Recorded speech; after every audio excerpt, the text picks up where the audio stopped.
So you are lying wide awake in bed at night, and you just need to know how in the world we know some of the things we do in physics, and you just need to verify everything. And that's exactly what we did in lab number 4. Well, not exactly. We verified friction,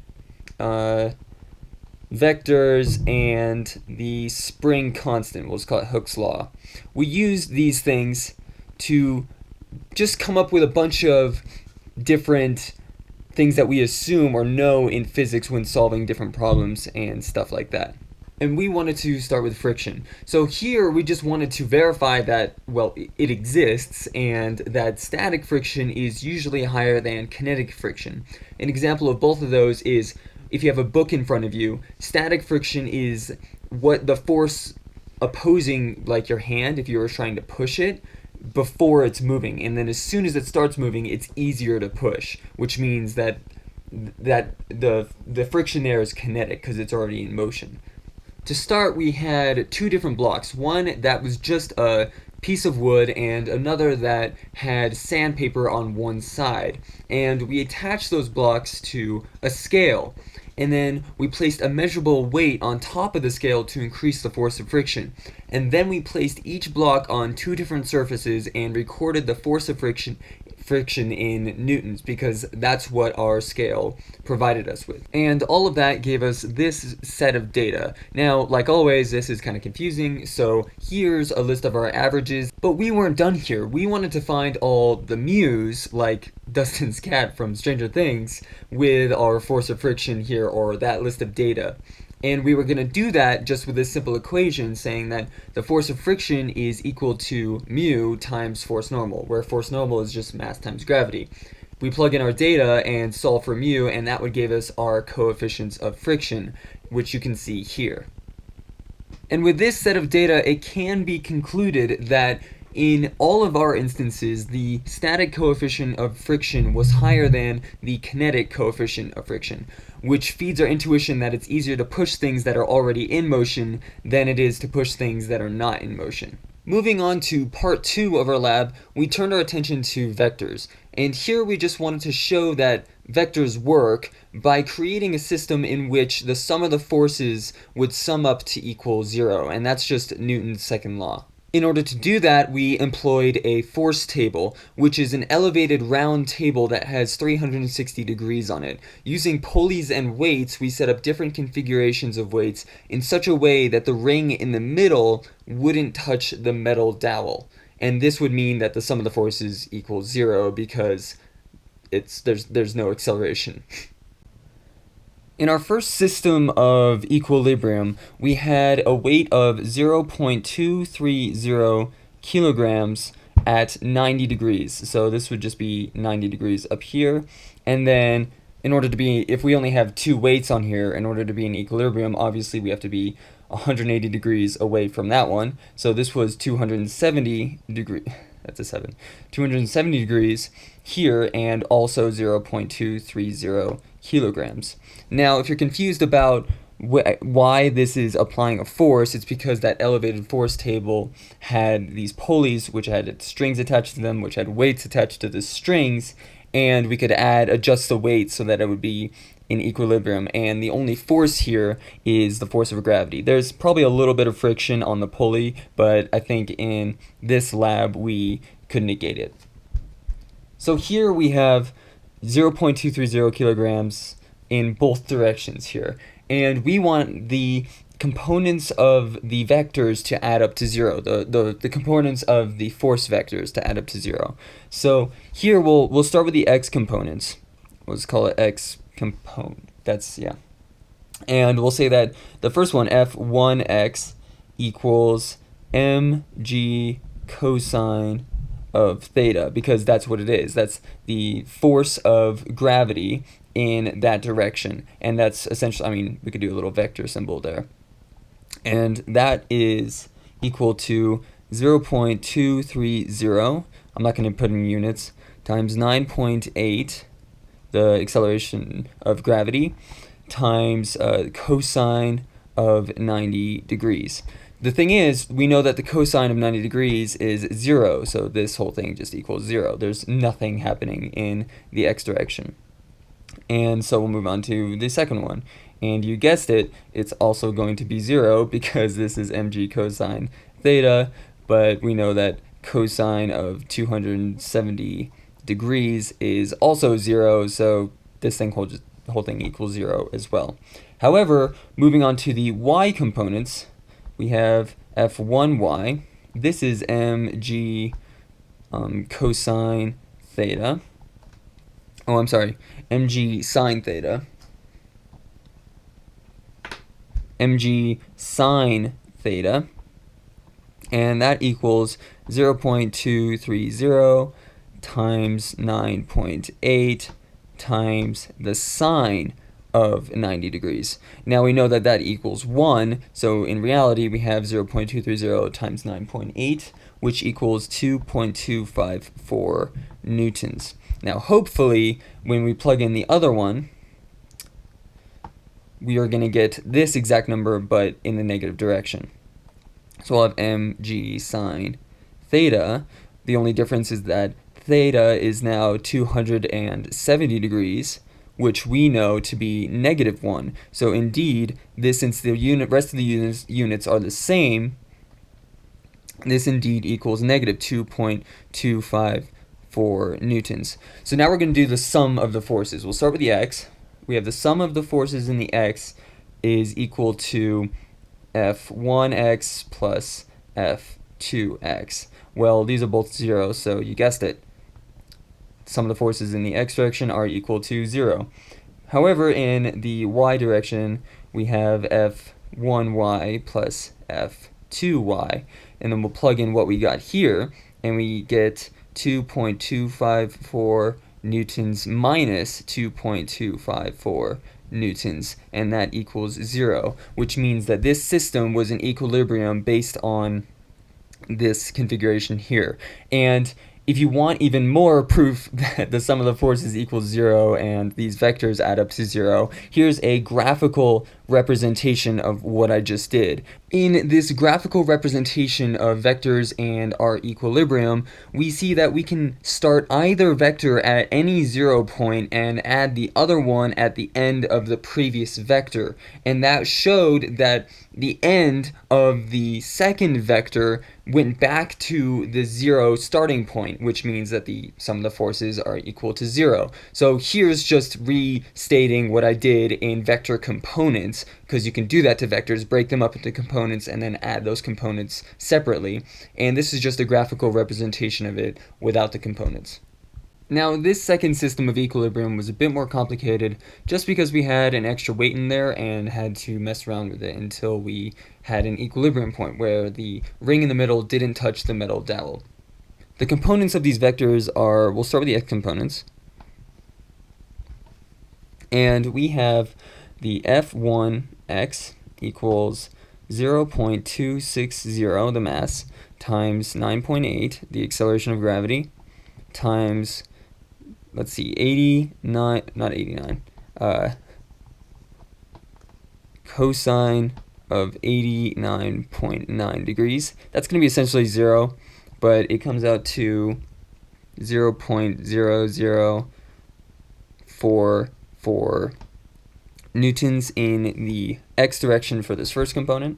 Then we have the next one, f2x equals 0.210 times 9.8 times cosine of 230.2 degrees, and that equals -1.3173 newtons.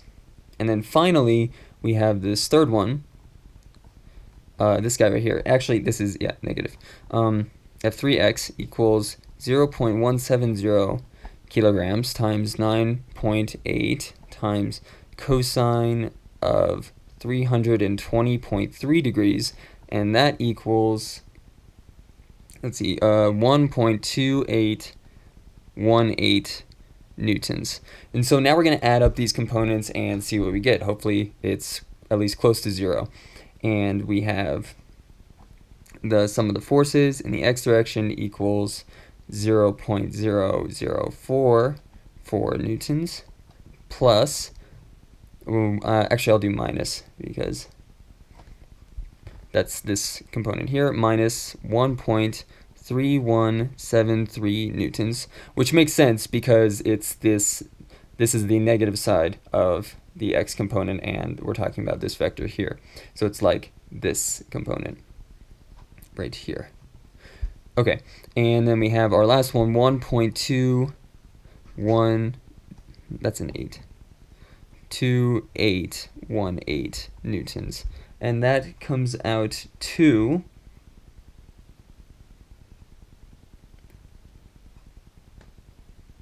negative 0.0311 newtons. So it's not exactly 0, but it's very close, so that could just be our error, the factor of error involved with this. And I'm going to erase all this and move on to the y component. So with our y component, we have a bunch of things going on as well. f1y equals, of course, mg sine theta, because now we are talking about the y direction. So I have 0.260 kilograms times 9.8, the acceleration of gravity, times sine of this angle, 89.9 degrees. So this can be very close to 1, and that's what we'll discover here. We get 2.5479 newtons. Moving on, we have the second component here. And just so you know, these are both going to be negative, which is kind of obvious because it's like this component here and this component there. Okay, we have 0.210 kilograms times 9.8 times sine. It kind of looks like a multiplication. It's fine. It's fine. 230.2 degrees, and that comes out to negative 1.06419 newtons. And then we have our last one, f3y, equals,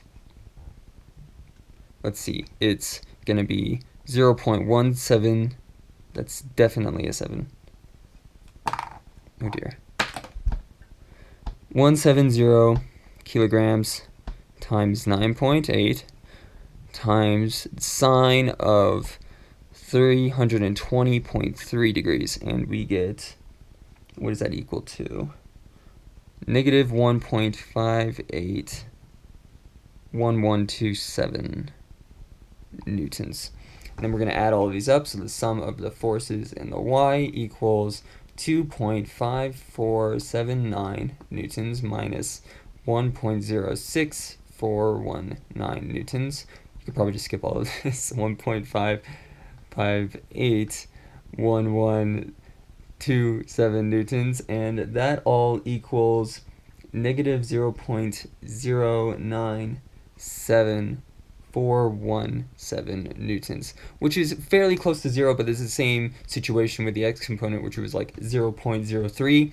So it's close to 0, and in the graphical addition, you'll probably see the same thing where the last arrow that's been added to the previous arrow isn't going to be quite right on the 0 point of the where you started the first vector, if that makes any sense at all, but it's going to be pretty close, which is still what we found to be true in our equilibrium. Check this out. Trippy, right? Okay, back to physics. We are now on part 3 of our verification lab, and this is when we get into the spring constant. And here our goal is to just understand Hooke's law, what it means, and kind of verify Hooke's law.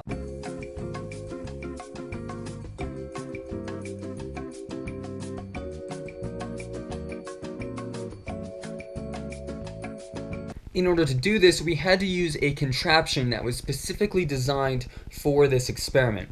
And basically, it consisted of this large base that had a metal rod on it that curved around and had a spring attached to it.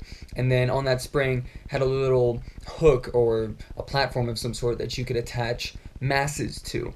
And so without attaching any masses, we recorded a 0 point, and that was where the massless spring hung by itself, and we called that x equals 0. And then, one by one, we attached a weight and recorded the new distance from that x equals 0 point. And that was with one weight on, and then we added another weight and saw how far it stretched from there. And then added another weight and and recorded how far it stretched from the 0 point. And then with all those different, with that data, we were going to record another set of data in which we would lift the mass up to the original x equals 0 point, and then release that mass and record how far it would fall down from that x equals 0 point. And this leads to an interesting conclusion. To elaborate, I've drawn kind of the same thing here, where this is our x equals 0 point. Let's say that there's no mass on the spring right now with just m. However, if we draw it again, so I have this base, goes up, comes down, here's a spring, and now I attach a bigger mass, like this, m. So let's say that, I know it's not to scale or anything, but x equals 0 is up here, and this is our new equilibrium for this mass. Keep in mind that this one isn't going up and down. We haven't done that yet. And so we lifted this one up to the original equilibrium, and this is, we'll call this we'll call it lowercase d. So this is our distance from equilibrium, and then let it go and recorded how far it fell down here. And we're going to see that in the data, which you can see right now. So to interpret this list of data, we have, let's take the 0.05 kilogram mass on the spring. At that length there, 0.0135 meters, is how far it hung from the original equilibrium after just letting it hang. We didn't lift it up to equilibrium and let it bounce back and forth. This is just at equilibrium. And then the Newton's force of gravity is just the weight of that mass times gravity. Or I should say mass, it's just the mass times gravity. The weight is the force, never mind. But yeah, that's what this is, and now we're going to start doing some of the math involved here. Okay, so now we're going to start talking about Hooke's law, which is F equals minus kx. That minus there is because this is a restoring force, meaning it's always pointing towards the equilibrium, which is what you'd expect on a spring. And in this, our definition said that we should expect some sort of linear graph with the force versus distance. So force being our x and, or I mean, you can consider that our distance being y. And so if we should expect a linear graph, and that's what you see here. And turns out that's exactly what we get. Before moving on, however, I forgot to mention an important piece of data that we collected and I never talked about is when, or let's say we had that mass on a spring, like here, and it came down here, but then we did lift it up to that equilibrium point of x equals 0, and then let it go and see how far it would bounce down, like here.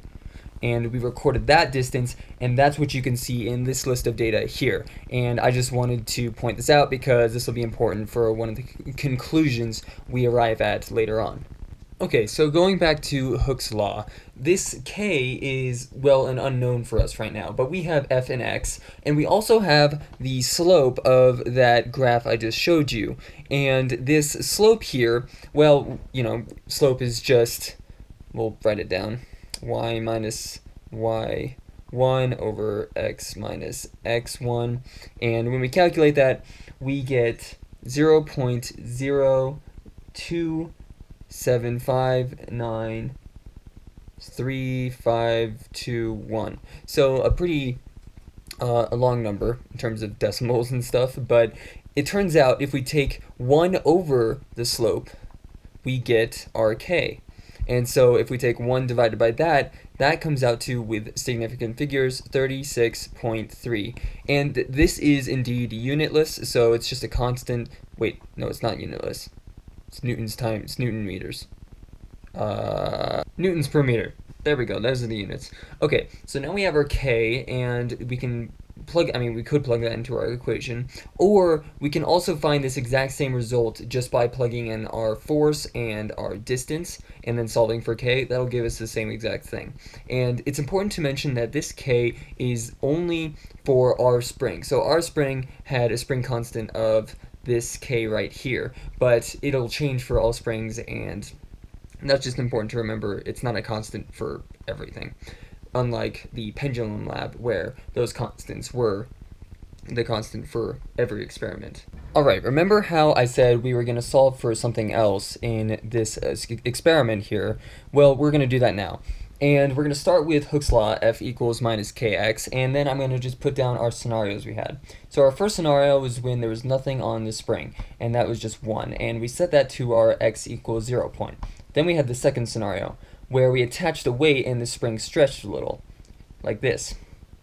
That's still x equals 0, but now this is the new displacement d. That's not negative d, that's just pointing towards it. And then we had the third scenario, which was where we lifted that object back to, just pretend this is x equals 0, and then let it go, and it bounced down and then up and then down and then up and down and up. You get it. Okay, and then obviously it bounced farther than the resting distance of just having the mass on it. It's like picking something up with a spring and then letting it go, and then seeing how far it would go past that initial d here, and we call that d. Except we want to figure out what d is for any spring, any spring setup. It doesn't just have to be our spring, and we're going to calculate for that now. And we're going to start with the fact that there is some sort of energy conservation going on, which basically means that the energy before equals the energy you have after you stop the clock or something like that. So this is talking about this third scenario here, and the energy before is in reference to when we were holding it and then like as soon as we let go. And then the energy after is the lowest point, so when this thing comes, I'll just kind of do like a weird phase box at d. And so that's the energy after. And so now we're going to plug in all of our equations of energy that we have for this system. And that was 1/2 kinetic energy, mv initial squared, plus 1/2, not 1/2, potential energy, mgx initial, plus the spring energy, 1/2 kx1 squared. And this is equal to these things, the final version of these things, which is 1/2 mv2 squared plus mgx2 plus 1/2 kx2 squared. Now, which of these things equals 0? Well, as soon as we let go of this mass, this v is still equal to 0, so we're going to say that's equal to 0.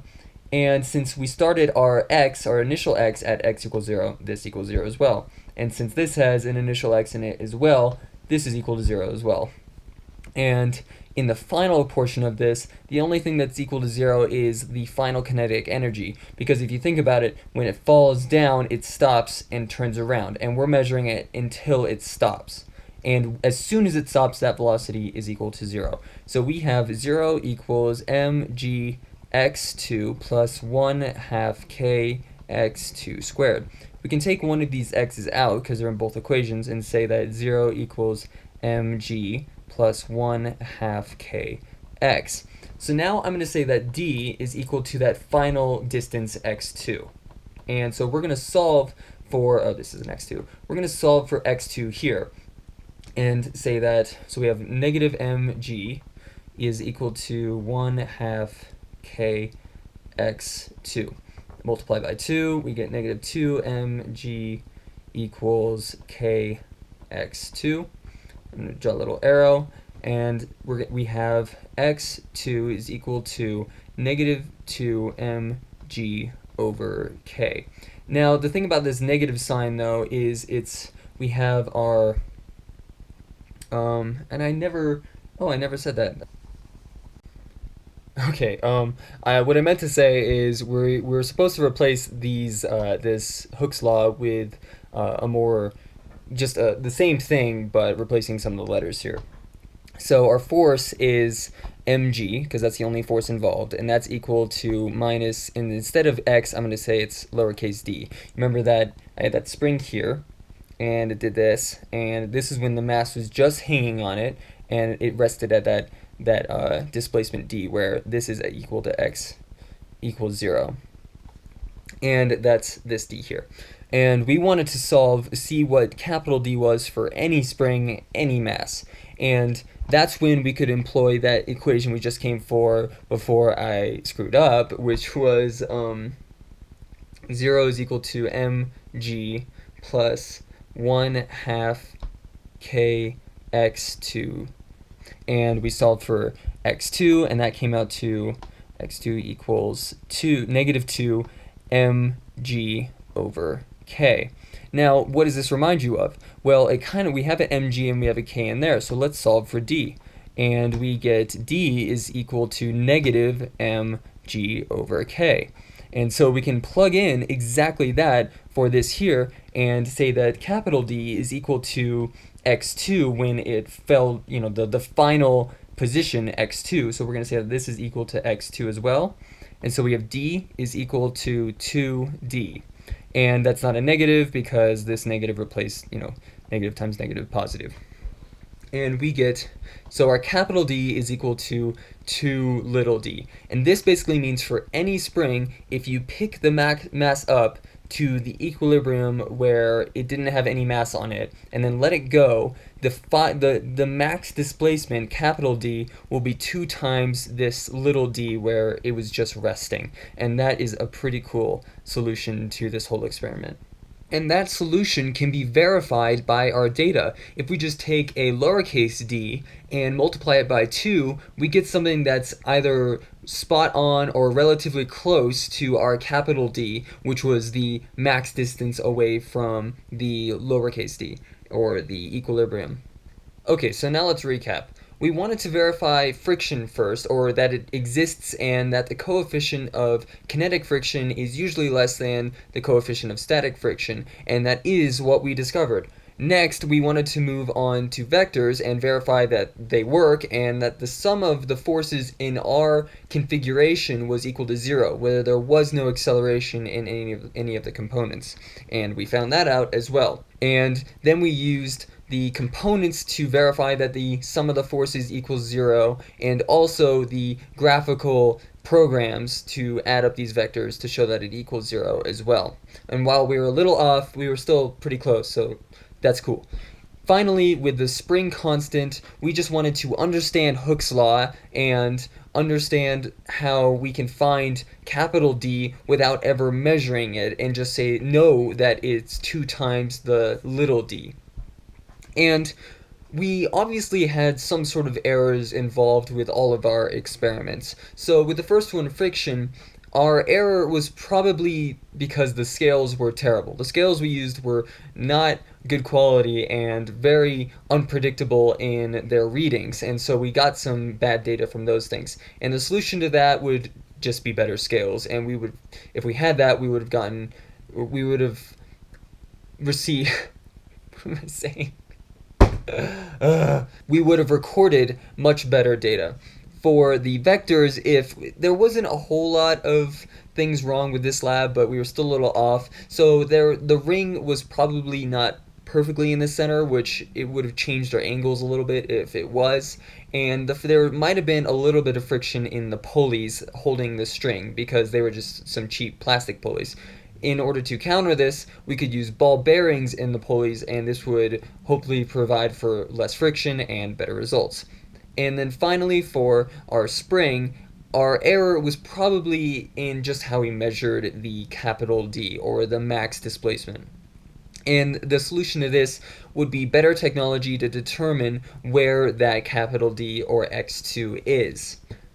In conclusion, we can now verify and understand a lot of things that we usually assume in physics, that we just take for granted, and plug in the numbers, and see what happens. And now we can know why these things happen and what they mean, and that's pretty cool.